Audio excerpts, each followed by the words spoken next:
இன்னைக்கான வீடியோ தாங்க வந்திருக்கு. வீடியோ வந்து சூப்பரா இருந்துச்சு அப்படின்னு தாங்க சொல்லணும். அதாவது நம்ம ஆதியோட ஒய்ஃப் தான் பாரதியோட ஹஸ்பண்ட் தான் ஆதி அப்படின்னு சொல்லிட்டு நம்ம அழகருக்கும், ஆண்டாளுக்கும் 2 பேருக்குமே வந்து உண்மை வந்து தெரிஞ்சு போச்சு அப்படின்னு தாங்க சொல்லணும். அதெல்லாம் பார்க்குறவங்க சேனலை மட்டும் மறக்காமல் லைக் அண்ட் சப்ஸ்கிரைப் மட்டும் பண்ணிடுங்க.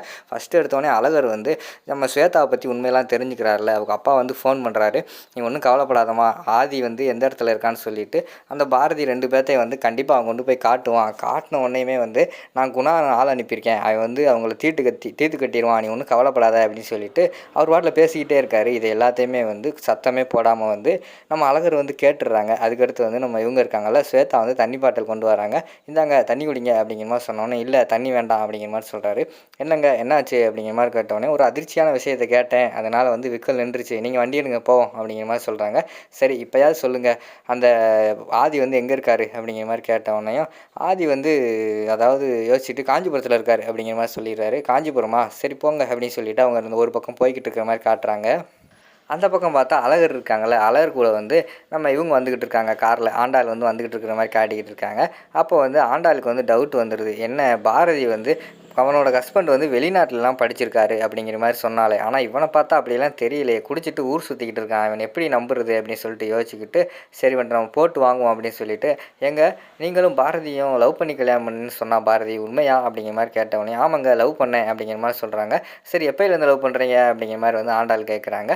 அப்போ வந்து அறிவுக்கு வந்து தெரிஞ்சு போயிடுது, சரி எல்லா உண்மையும் தெரிஞ்சுக்கிட்டு தான் கேட்டுக்கிட்டு இருக்கா, அதனால் வந்து நம்ம வந்து நம்ம பாரதி ஏதோ சொல்லி வச்சுருப்பா, அதை என்னென்னு கேட்டுட்டு அப்படியே நம்மளும் அதையே சொல்லிடுவோம் அப்படின்னு சொல்லிட்டு, ஏங்க உங்கள் ஃப்ரெண்டு என்ன சொன்னாங்க அப்படிங்கிற மாதிரி கேட்டவொடனே, என்ன எப்போயிலேருந்து லவ் பண்ணுறீங்க கேட்டால் ஃப்ரெண்டு என்ன சொன்னாங்க கேட்டுக்கிட்டு இருக்கானே அப்படின்னு சொல்லிட்டு ஆண்டாள் வந்து யோசிச்சுட்டு, சரி நீங்கள் வந்து காலேஜ்லேருந்து லவ் பண்ணீங்க அப்படின்னு சொல்லிட்டு அவள் வந்து சொன்னா அப்படிங்கிற மாதிரி சொல்கிறாங்க. ஆமாங்க காலேஜ்லேருந்து லவ் பண்ணிக்கிட்டு இருக்கோம், என்ன பண்ணுறது, காலேஜ் முடித்த உடனேயும் பார்த்தா அவள் வந்து வாசுவை கல்யாணம் பண்ணி போயிட்டா, அதுக்கடுத்து தான் வாசு இறந்த பிறகு இப்போ என்னை கல்யாணம் பண்ணியிருக்கா அப்படின்னு சொல்லிட்டு அளந்தெடுத்து விட்டுக்கிட்டு இருக்காரு அந்த இடத்துல. உடனே அப்பயே தெரிஞ்சு போச்சு, பாரதி படித்ததே வந்து உமன்ஸ் காலேஜ், அந்த இடத்துல எப்படி வந்து லவ் பண்ணியிருப்பா அப்படின்னு சொல்லிட்டு அவங்க யோசிச்சுக்கிட்டு இருக்காங்க. சரி இவனை நம்ப முடியாது, இன்னும் 2 கேள்வி கேட்போம் அப்படின்னு சொல்லிட்டு, ஏங்க பாரதி வந்து எப்போ பார்த்தாலுமே நீங்கள் வாங்கி கொடுத்த கிஃப்ட்டை வச்சு தாங்க தூங்கிக்கிட்டு இருக்கா, அப்படி என்னங்க அதுக்கு அந்த கிஃப்ட்டில் அப்படிங்கிற மாதிரி சொன்னவொடனே யோசிச்சு பார்க்காரு. பொண்ணுங்க எதை கட்டி பிடிச்சிட்டு தூங்குவாங்கன்னு சொல்லி யோசிச்சு பார்த்தவொடனே, டெடி பேராக தான் இருக்கும் அப்படின்னு சொல்லிட்டு, ஆமாங்க நான் வாங்கி கொடுத்த அந்த டெடி பேர் தானே கட்டி பிடிச்சி தூங்குறா அப்படிங்கிற மாதிரி சொல்கிறாங்க.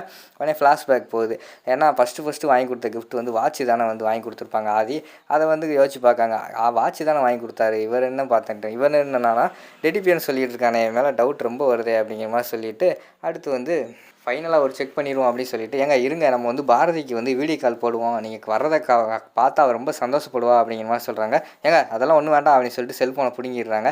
ஏங்க எதுங்க இப்போ செல்ஃபோனை பிடுங்குறீங்க, கொடுங்க அப்படிங்கிற மாதிரி ஆண்டாள் கேட்டவொடனே, இப்போ என்ன உனக்கு தெரியணும், நான் வந்து ஆதியா இல்லையான்னு தானே தெரியணும், அதாவது பாரதியோட ஹஸ்பண்டாக இல்லைன்னு தானே தெரியணும், அதெல்லாம் கிடையாது, நான் வந்து வாசுவோட தம்பி துறை அப்படிங்கிற மாதிரி சொல்கிறாங்க. டேய் நீயா வண்டி நிப்பாட்டுங்க அப்படிங்கிற மாதிரி சொன்னோன்னே டக்குன்னு கத்தி எடுத்துடுறாரு. கத்தி எடுத்து காட்டிட்டு, டிரைவர் வண்டி நிப்பாட்டக்கூடாது போய்கிட்டே இருக்கணும் அப்படிங்கிற மாதிரி சொன்னோடனே, எந்த ஊர் அப்படிங்கிற மாதிரி கேட்குறாங்க. திருவள்ளூர் போங்கண்ணே அப்படின்னு சொல்லிட்டு ஆண்டாள் வந்து சொல்லிடுறாங்க. அங்கிட்டு பார்த்தா அழகருக்கு வந்து உண்மை தெரிஞ்சிடல, அதை வந்து ஸ்வேதா கிட்டே சொல்கிறாங்க. அழகர்னு ஒரு அழகான பையன் இருந்தானா, அவனை ஸ்வேதான்னு ஒரு பொண்ணு இதுதான் ஆதியோட ஒய்ஃபுன்னு சொல்லிட்டு ஏமாற்றிக்கிட்டு இருக்கான் அப்படி இப்படின்னு ஒரு கதை சொல்கிற மாதிரி காட்டுறாங்க. அதை கேட்டவொடனே ஸ்வேதாவுக்கு வந்து தெரிஞ்சிடுது, உண்மையெல்லாம் தெரிஞ்சிடுது அப்படின்னு சொல்லிட்டு, அண்ணே குணா அண்ணே எல்லாமே தெரிஞ்சு போச்சுண்ணே வாங்கண்ணே அப்படின்னு சொல்லிட்டு அவருக்கு வந்து ஃபோன் போடுறாங்க. அண்ணே குணா அண்ணே வாங்கண்ணே எத்தனை பேர் இருக்கீங்க அப்படிங்கிற மாதிரி அழகர் கேட்காங்க. 4 பேர் தானே வாங்க அப்படின்னு சொல்லிட்டு அவங்க வெயிட் பண்ணிக்கிட்டு இருக்காங்க. டக்குன்னு பார்த்தா 4 ரவுடிங்க இறங்குறாங்க. அண்ணே இவன் கதையை முடிச்சு விடுங்கண்ணே, இவன் நாக்கை மட்டும் அறுத்து கொடுங்கண்ணே, ஓவராக பேசிட்டான் அப்படிங்கிற மாதிரி சொல்லிட்டு இருக்காங்க. 4 அடியில் சாஞ்சிடுவான், அடுத்து என்ன வேணுமோ எடுத்துக்கோமா அப்படிங்கிற மாதிரி வந்து அந்த ரவுடி சொல்கிறாங்க.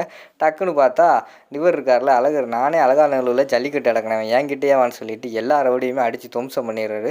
துவம்சம் பண்ணிவிட்டு, இங்கே பாரு ஒழுங்காக உண்மையை சொல்லு, ஆதிக்கு உனக்கு என்ன சம்மந்தம், ஆதியோட உண்மையான பொண்டாட்டி யார் அப்படிங்கிற மாதிரி கேட்டவொடனே டக்குன்னு ஃபோட்டோ எடுத்து காட்டிடுறாங்க. ஆதி பாரதி தமிழ் இருக்கிறது. ஓ நீ தானா, எதிர் வீட்டிலே இருந்துக்கிட்டு சொல்லாமல் வந்திருக்கேடா அப்படின்னு சொல்லிட்டு அவர் யோசிச்சுக்கிட்டு ஒரு அந்த இடத்துலேருந்து கிளம்பிடுறாரு.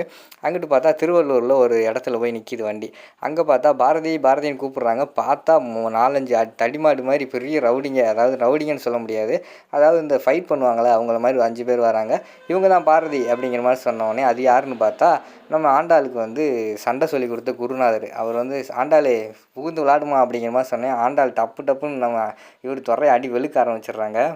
அடி வெளுத்துட்டு ஒழுங்கா உண்மைய சொல்றா, பாரதியோட ஹஸ்பண்ட் யார்றா அப்படிங்கிற மாரி சொன்னோனே, அவரும் ஃபோட்டோ எடுத்து காட்டிடுறாரு ஆதியோட ஃபோட்டோவ. ஓ! நீங்க தானா அப்படின்னு சொல்லிட்டு அந்த இடத்துலேருந்து கிளம்பி வந்துடுறாங்க.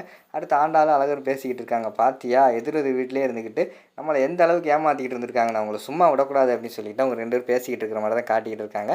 அதோட பார்த்தீங்கன்னா, ஃபர்ஸ்ட் பார்ட்ட வந்து முடிச்சிடுறாங்க.